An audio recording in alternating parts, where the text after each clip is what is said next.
striking similarities between Prince Harry and Edward VIII, the Queen's uncle who abdicated the throne, choosing love over duty. The ultimate comparison is them both ending up with American divorcees. Despite being separated by nearly a century apart and the different expectations of royal rank, when you are heir to the throne, you have this script to follow.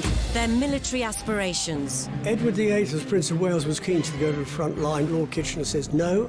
If they said no, you can't go front line, then I wouldn't drag my sorry ass through Sandhurst. choice of wife, Courtiers were very sniffy about an American divorcee coming in. Who does she think she is? the sibling rivalry, You ever have disagreements about things?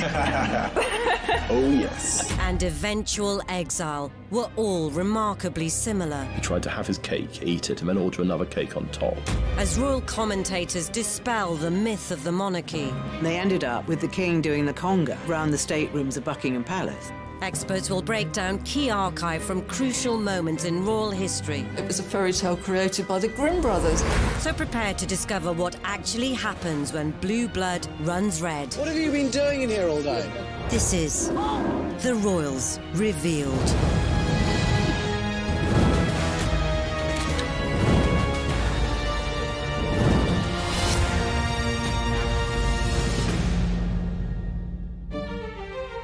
In this episode, we'll reveal how Prince Harry and Edward VIII's lives mirrored each other's, Those major royal players trying to find a solution to a constitutional crisis. why both royals were labelled the party princes, They put the gramophone on, pushed back the carpet and cut a row. Could be playing music till 6, 7 in the morning. At the time, the most controversial aspect of that story was that the bodyguard was in the jacuzzi with him. People wondered how on earth he would be able to reach his weapon in time. how love ultimately conquered royal duty, She did cue him in for the kiss, and I loved the way that it was a bit of a Hollywood kiss. Good for them, where it's what they normally do with a screen kiss. It's not actually on the mouth, it's on the lower lip. George V, when he was introduced to Wallis Simpson for the first time, was so appalled by seeing his son, Prince Edward, associating with a married woman, that he shouted, "That woman in my own house!" And what does their exile say about our royal family? In the presence of the Queen, you're not really going to have people mouthing off and effing and blinding. No one person changes the monarchy.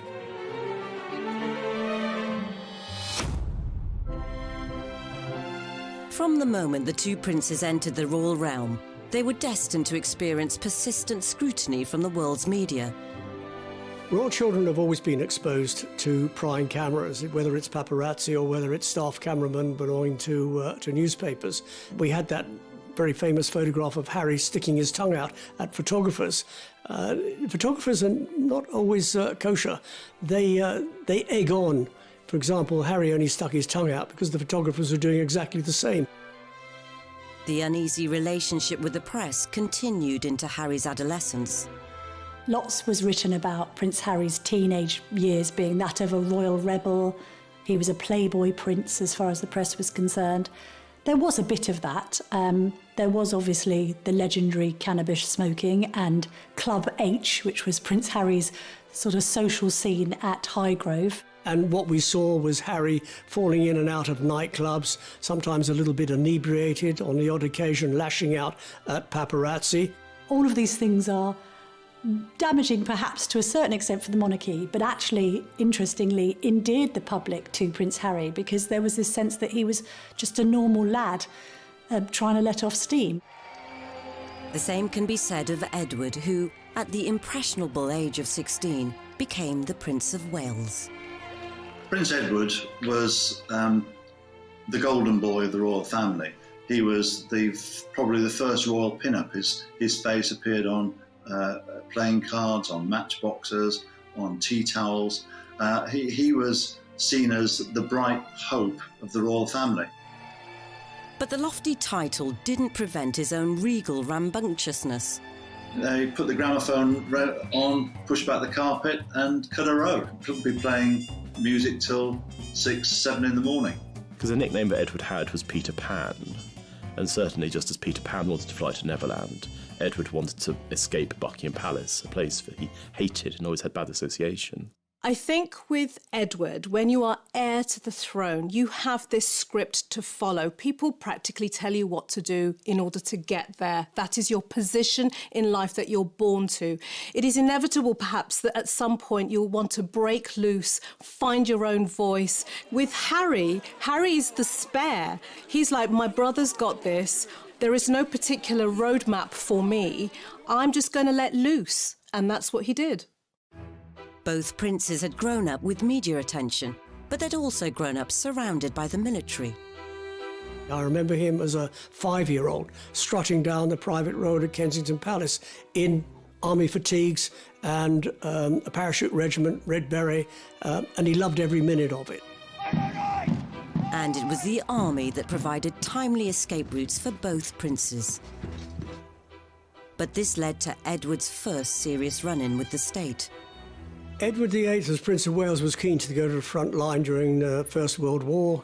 Lord Kitchener says no, and he was absolutely right. The heir to the throne does not go to the front line because there is a possibility that the heir to the throne might catch a bullet, might die, and got to find somebody else to take his place. He was prevented from going to the front, apart from on one occasion, and then he joined various staff officers to inspect the trenches. And he was lucky because a German shell landed by his vehicle, killed his chauffeur, and because he was inspecting the trenches, he was spared that fate. As Harry ascended through the ranks, the fighting on the front line debate once again reared its royal head. If they said no, you can't go front line, then I wouldn't drag my sorry ass through Sandhurst, and I wouldn't be where I am now, because the last thing I want to do is have my soldiers sent away to Iraq or wherever like that, and for me to be held back home, twiddling my thumbs, thinking, well, what about David? What about Derek? You know. Something about joining the army gives you that self-discipline, camaraderie, focus, and a meaningful existence of your own. So you're not being told what you're going to join and be part of something. His earlier exploits were all but redeemed, until he swapped fatigues for his birthday suit. As what happened in Vegas definitely didn't stay in Vegas. At the time, the most controversial aspect of that story was that the bodyguard was in the jacuzzi with him. People wondered how on earth he would be able to reach his weapon in time, if I can put it like that, to protect Harry in his time of need. After getting caught playing strip pool in his VIP suite, the posturing prince went on an apology offensive. It was probably a classic example of me probably being too much army and not enough prince. As they matured into their 30s, it would be time for both Edward and Harry to settle down, though their choice of partners would send the monarchy into turmoil.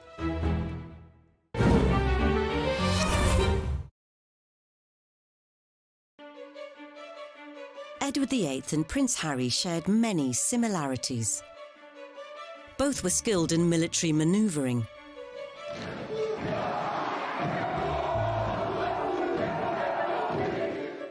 And both men had an eye for the ladies, although their tastes were very different.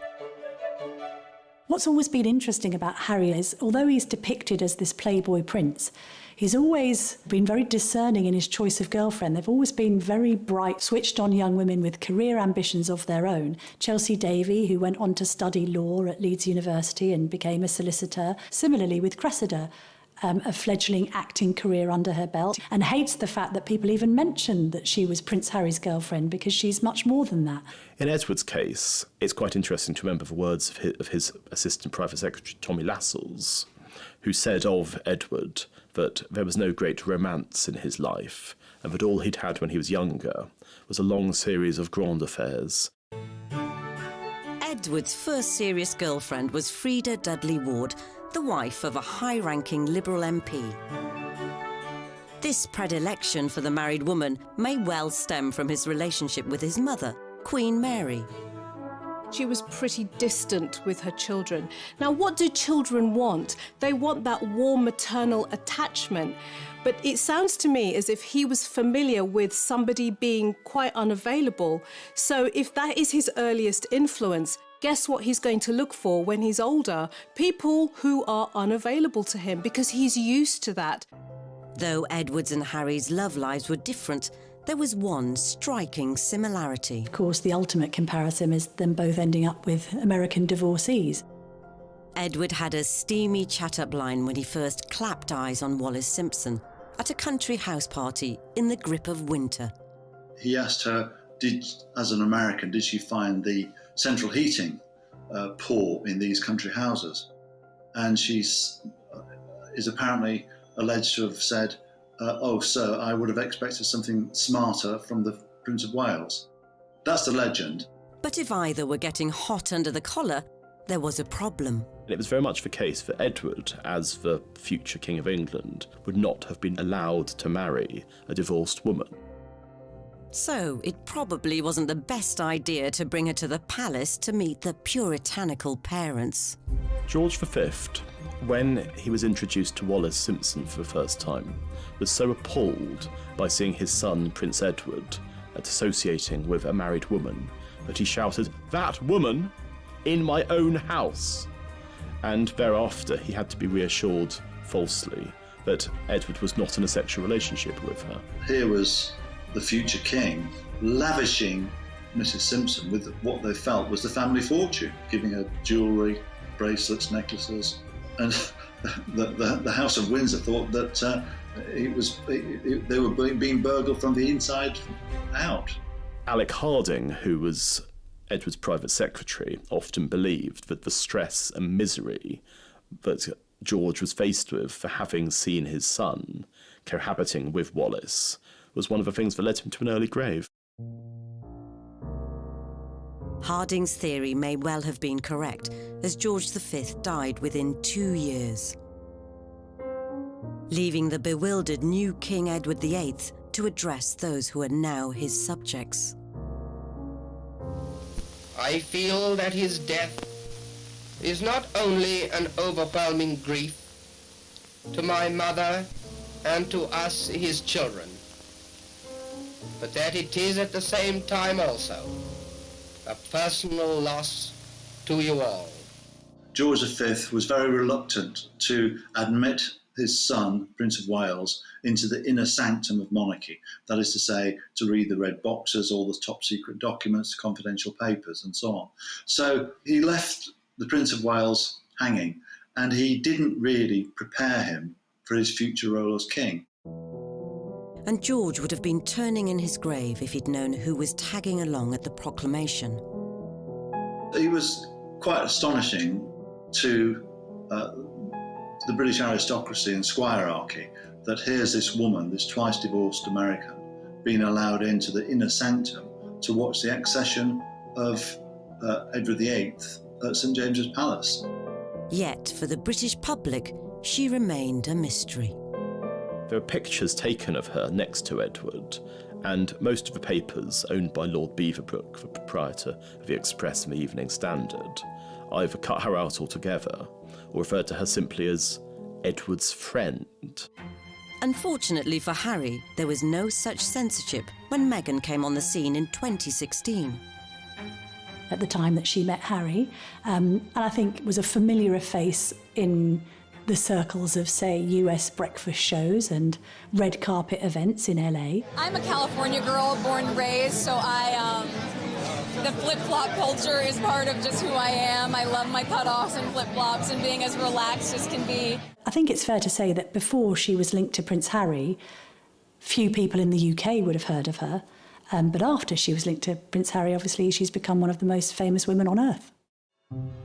Yet nothing could have prepared them for how intense the media scrutiny would become from portraying Meghan as the woman who would revolutionise the monarchy.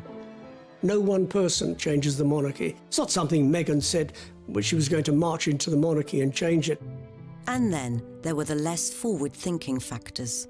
There was a bit of a narrative that seemed to be racially motivated about Meghan's background, and I think phrases like exotic DNA was used along with straight out of Compton, which she wasn't. Harry wasted no time in trying to set some ground rules with a statement encouraging a ceasefire to the media bombardment. Harry called that up and said, this isn't right, cover the relationship fairly, by all means, but don't go around besieging family members.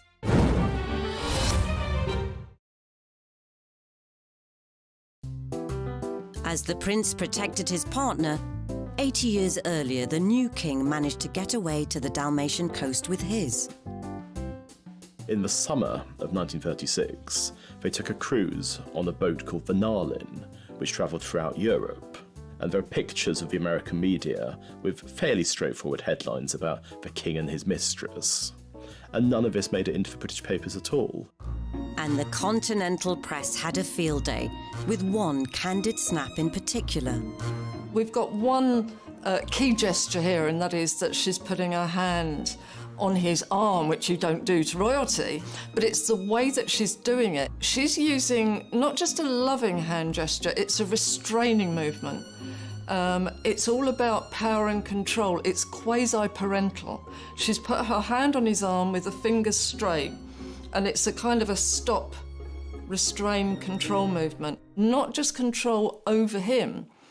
It would make her look like a very self-controlled woman as well, because there's a little sideline on this gesture, which is that not only has she got her hand on his arm, she's got her handbag hanging from her thumb.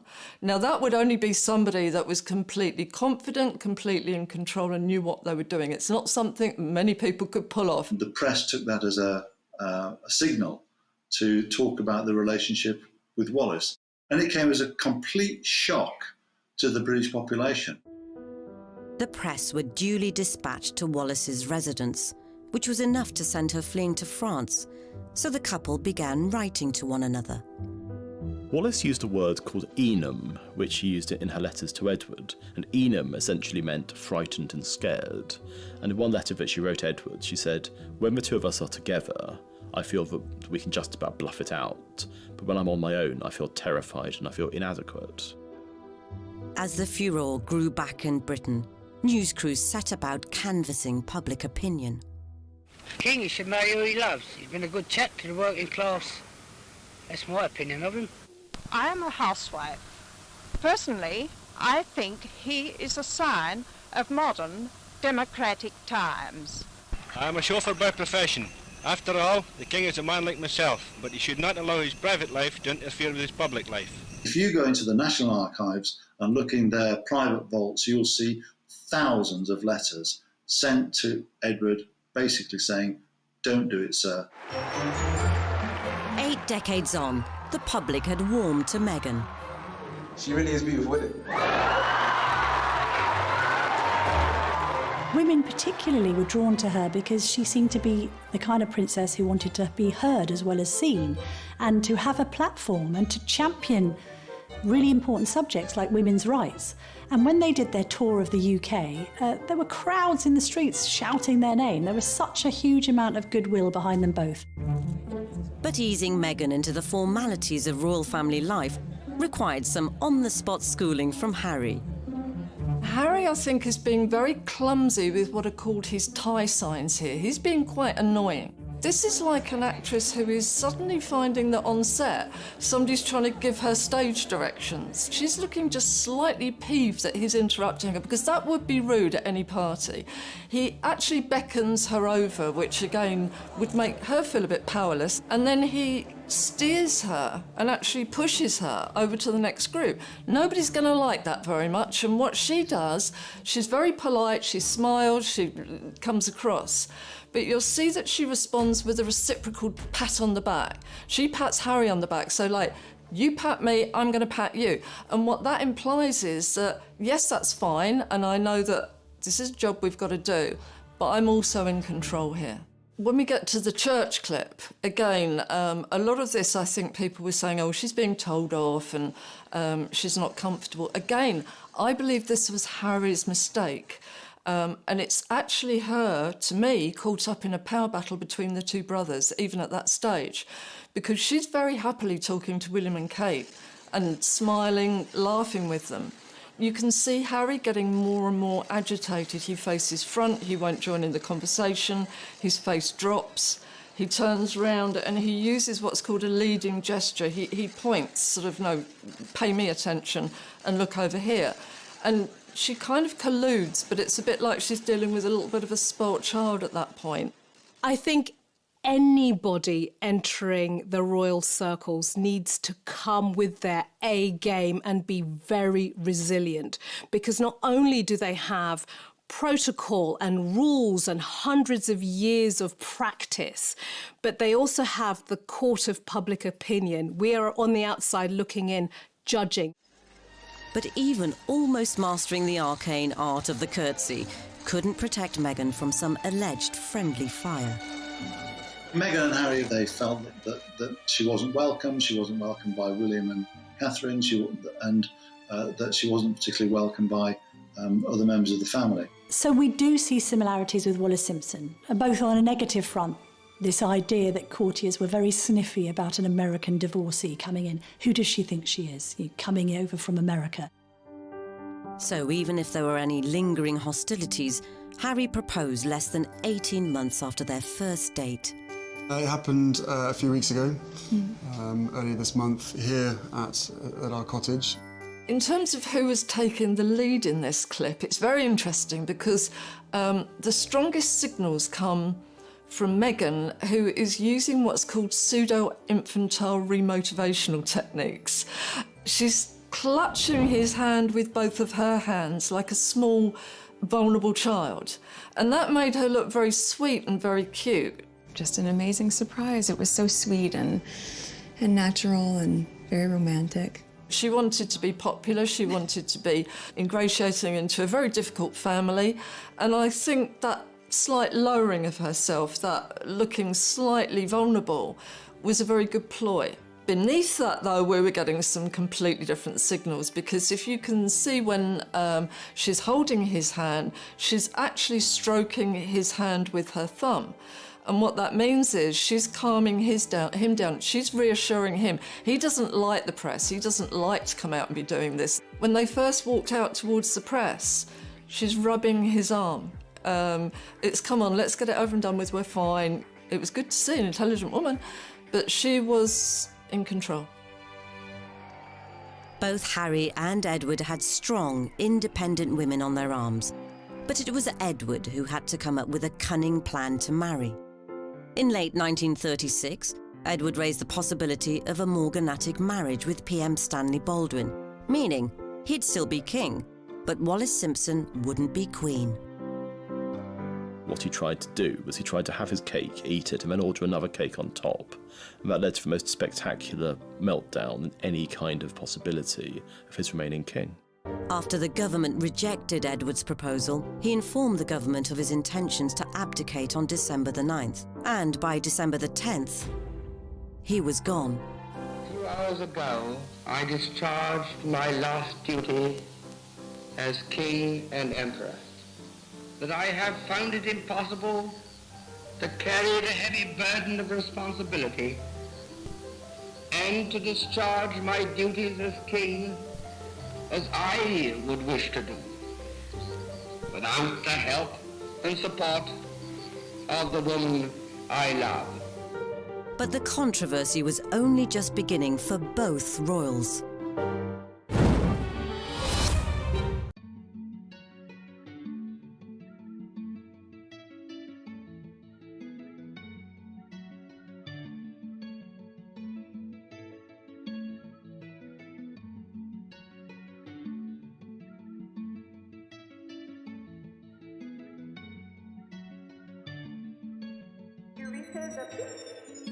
Oh my God. Wallis Simpson and Meghan Markle both had a rocky start to life as royal consorts.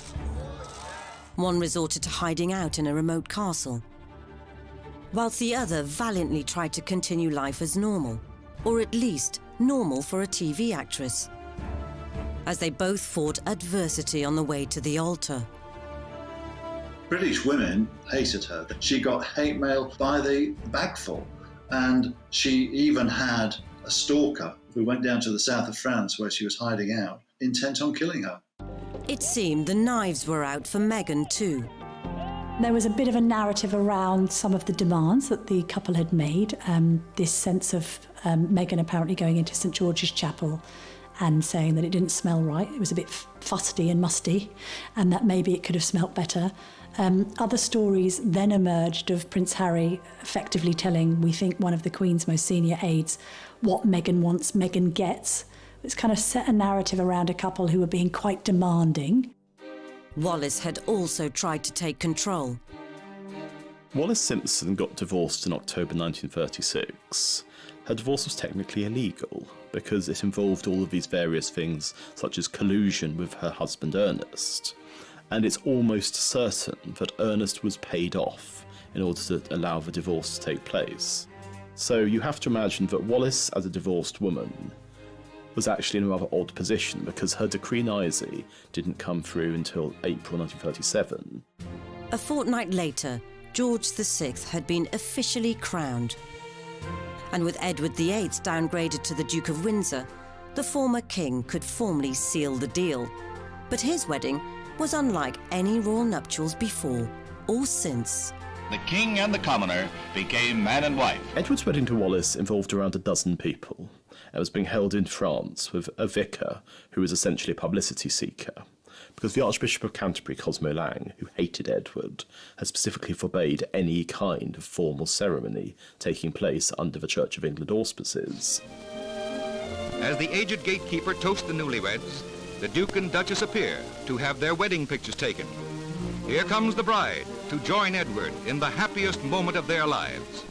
I love the phrase, the happiest moment of their lives. I would say tell his face that, because, no, what we're seeing, not particularly blissful, I'm afraid.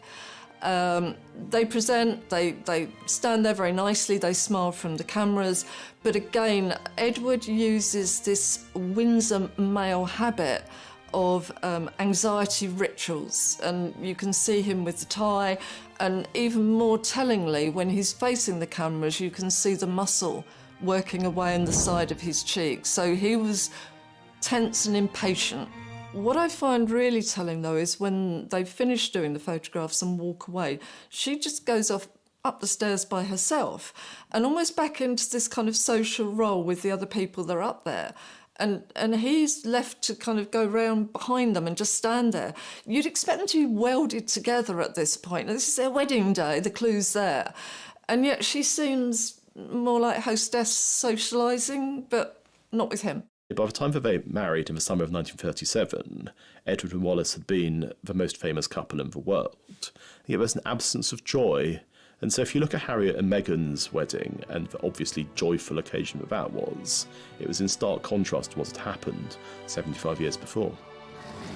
A new royal couple, a new chapter, and after the intimacy of the marriage vows, a place on the world stage. When they came out of the church, I think probably the most normal, happily in love couple that we've seen in the royal family, really. I mean, he showboated to the crowds out there. He looked immensely happy, which was very good. I think, you know, he probably, again, it had been a very tense build-up to the wedding for him, but we got, I think, the old impish Harry came back at that point. She did cue him in for the kiss, and I loved the way that it was a bit of a Hollywood kiss. Good for them, where it's what they normally do with a screen kiss. It's not actually on the mouth, it's on the lower lip, and that means you don't mess the makeup up and everything. So I think they've done a bit of rehearsing, why not? In a rare triumph over the prying press, Harry and Meghan managed to keep their honeymoon destination a secret. Whilst Edward and Wallis openly tested the waters of public opinion around Europe. As the European honeymoon of the American-born Duchess and her royal-born bridegroom draws to a close, they still occupy the center of the stage as the King and Queen of Hearts. Despite the Sussexes' huge popularity all over the world, some areas of the media continued to plague them.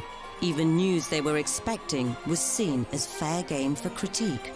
There was so much criticism about Meghan and the way that she kept cradling and holding her baby bum, and I don't know, some people in the press, it's almost like, oh, she's overdoing it and showing it off. So what? No. I think the big problem was that people didn't get that for years and years and years, particularly in the royal family, it was almost seen as a bit obscene when they were pregnant, so they'd end up wearing a bell tent dress, and then suddenly we got a very liberated woman who would wear whatever she wanted to wear, even if it was quite a tight dress, a revealing dress, and constantly cradling the bump. And I would say good for her. She was so clearly in love with her baby bump, which is natural. The trouble is the media seem to have taken offence at this and gone at her quite negatively and made it out that she was doing something unnatural, abnormal, and almost to the point of heinous. And she wasn't.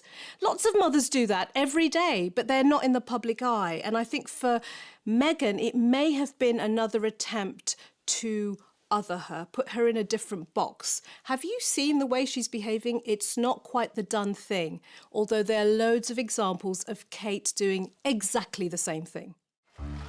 Even the decision to not replicate Harry's own newborn on the hospital steps shot was the subject of scorn. Births, deaths and christenings and weddings have always attracted media attention. The media want them.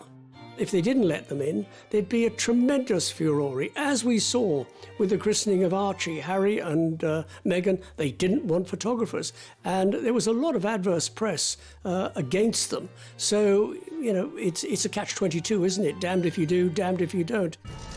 Eventually, enough was enough. And in October 2019, the Sussexes released another statement admonishing foul play.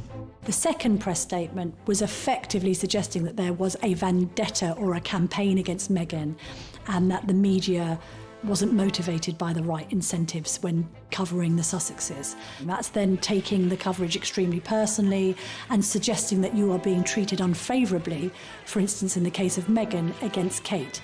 Again, there's short memory syndrome going on, because back in the day when Kate was on the scene, she was being called Weighty Katie. Her and Pippa Middleton, her sister, were called the Wisterias because they were fragrant with a ferocious ability to climb.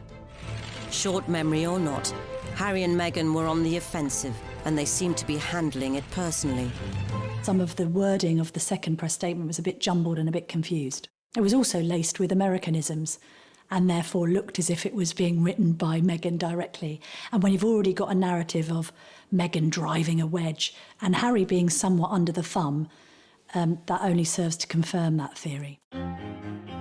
Regardless of whether Harry may have been wrapped around Meghan's finger, a couple of months later, everything unravelled. The Duke and Duchess of Sussex have announced that they are carving out what they call a new role for themselves.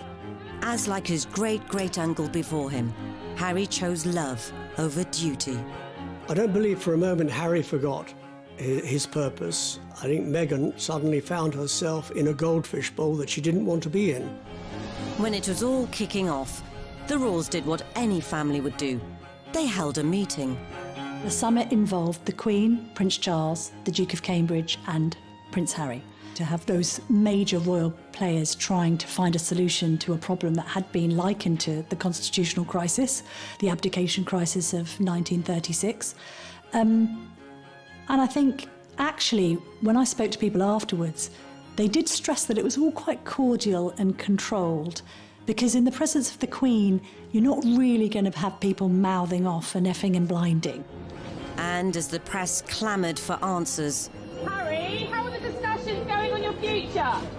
The result was a very public separation, as the Queen reluctantly gave Harry and Meghan permission to slink off to pastures new.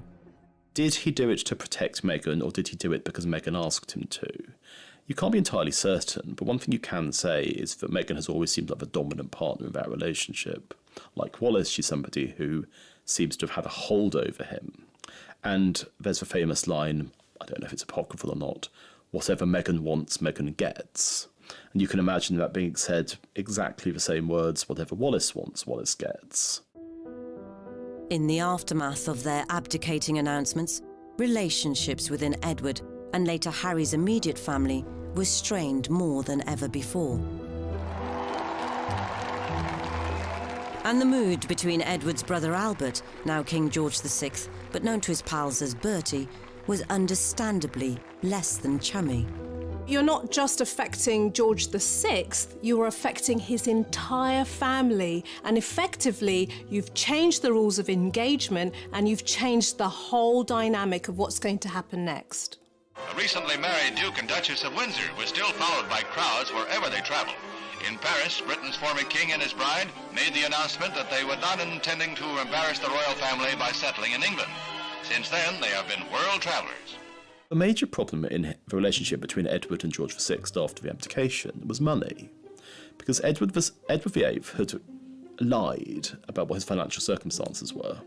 He was worth around £1 million, which was made up of a combination of cash and property, but he claimed that he was going to be essentially driven out of his own country, a pauper, and so his brother Bertie agreed that he would be given an allowance of £25,000 a year. It was going to be paid out of George's personal money because there was no possibility that Parliament would have voted for public money to be paid to essentially Wallace for all eternity. But when it became clear that Edward had been lying about money, there's all these very angry letters which both of them wrote to each other, and George VI wrote to Edward. The reality of what happened was that I was completely misled. I'm not seeking to blame you or anyone else. I know how difficult a time it was, but I was lied to. And I think that you can see thereafter their relationship never recovered. Edward was seen as an embarrassment. In comparison, Harry and Meghan ditched their titles, had to repay £2.4 million for the refurb on Frogmore Cottage, and stopped receiving money from the sovereign grant. Yet the cost to his own brotherly bond may prove to be even greater. We think the initial row started because William might have expressed some brotherly concern that Harry was rushing into things with Meghan. And I think William just thought, hang on a minute, be careful. And Harry took offence to that and felt that it wasn't showing enough support for the woman in his life. If there were simmering tensions, then perhaps the last thing the so-called Fab Four would have wanted to do was share a public stage. Do you ever have disagreements about things? Oh, yes. Healthy disagreement. OK, the last thing you disagreed on, how do you resolve it? I can't remember, they come so thick and fast. But is it resolved? We don't know. Oh, we don't know. Well, you're putting on a great show if it's not. We had Meghan and Kate slightly styled the same, which for some reason people wanted to see. Yeah, we got the two brothers, best mates, and it was all going to be lovely, and obviously they'd got on really well and they were going to work together for charity, and then it just literally unpicked in front of our eyes on stage. We've got, four different personalities, and every time that Harry spoke, you can see William and Kate, their eyes go down, their faces drop slightly. It looked like there maybe wasn't as much agreement going on there, and that maybe a little bit of limelight might have been stolen. And then comes the killer question about disagreements, and instantly William, and this is not like William. William, tends to be a bit formal. Oh yes, from the other end. Now the two women then use masking techniques, which is that they both put their hair over their face so that we can't see, but obviously the bodies are shaking with laughter. But that, not a good look, because I think that let us know that actually this has been, there's been a lot of problems backstage. William and Bertie may have struggled with their sibling separations, but Edward had an even greater insult in store.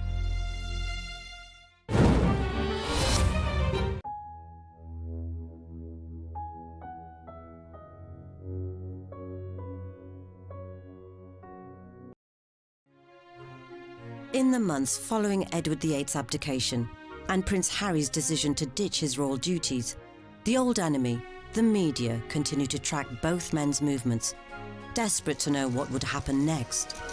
The media have made much of Harry and Meghan stepping down from royal duties and coined the phrase Megxit. Is there any chance that it actually might have been Harry's exit? He might have been the person to make the decision to say, you know what, I want to step away from this and protect my wife and my child. While Harry was being resolute, Edward surrendered to the Nazis, visiting occupied Germany in 1937. He was somebody who did the most stupid things, going to visit Hitler, giving Hitler a Nazi salute, and being received by him in 1937, when Britain was on the verge of war. It was an action that you can only see through the prism of absolute rank stupidity. And he did so in order to show his wife that being an ex-king wasn't too bad. You still had people calling you Your Royal Highness, which they did. All the kind of perks of being royal were transferred to Nazi Germany. And I don't think it's overstating the case to say that Edward's visit to Germany in 1937 was the single worst thing he ever did.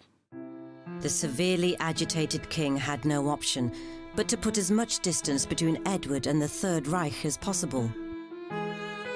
And only one punishment was deemed severe enough. He sent him to the Caribbean. He was made the governor there.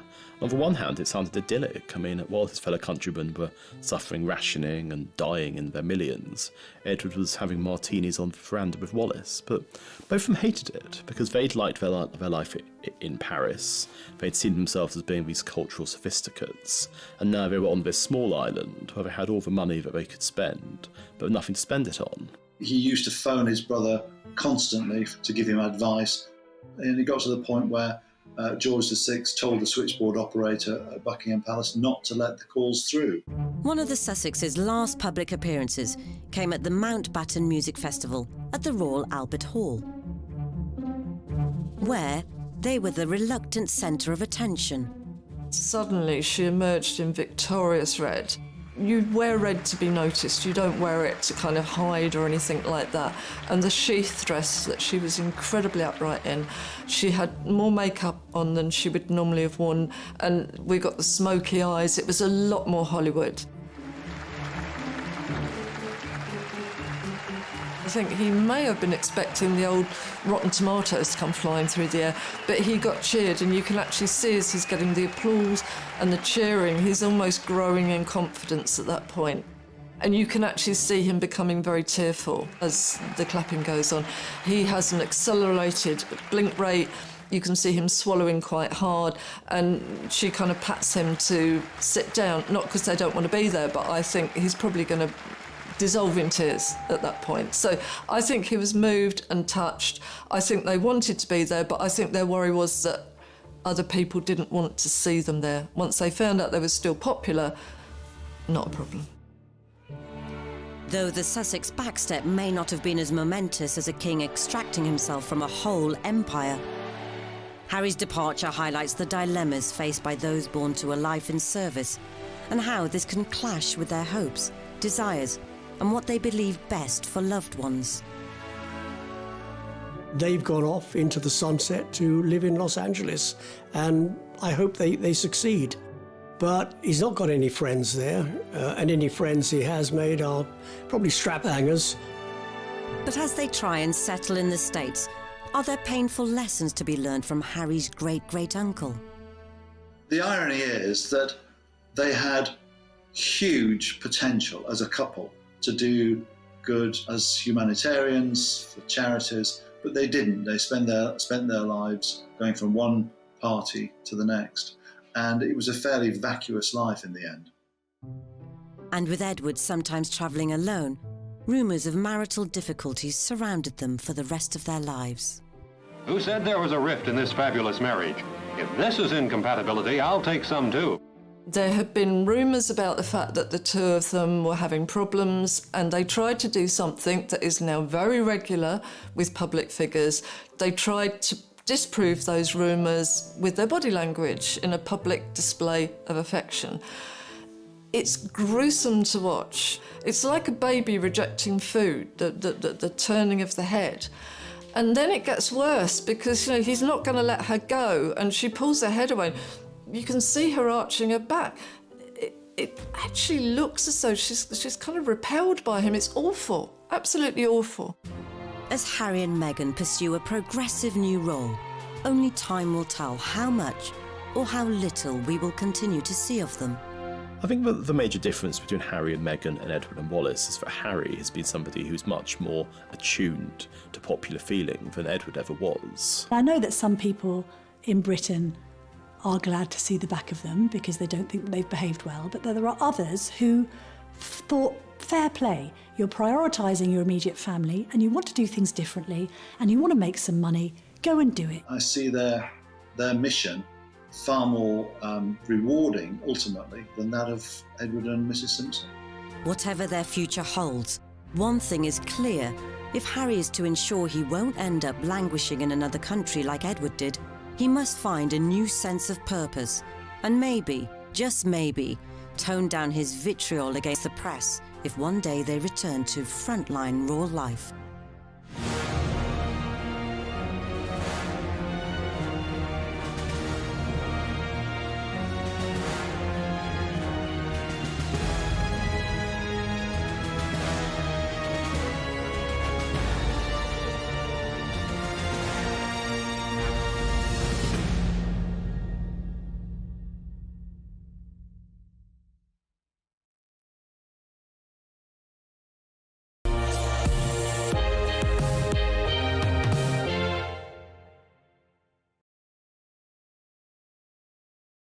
How Prince Harry and Edward VIII's lives mirrored each other's. Those major royal players trying to find a solution to a constitutional crisis.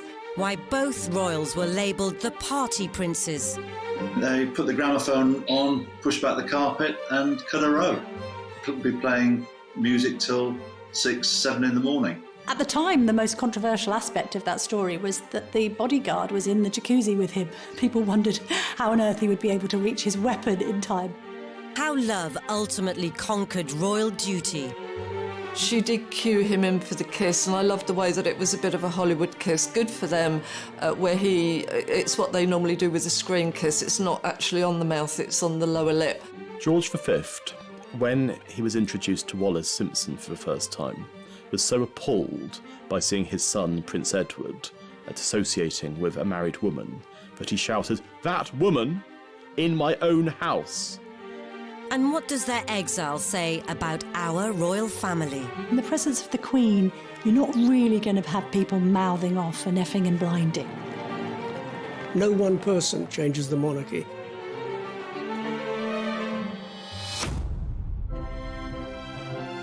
From the moment the two princes entered the royal realm, they were destined to experience persistent scrutiny from the world's media. Royal children have always been exposed to prying cameras, whether it's paparazzi or whether it's staff cameramen.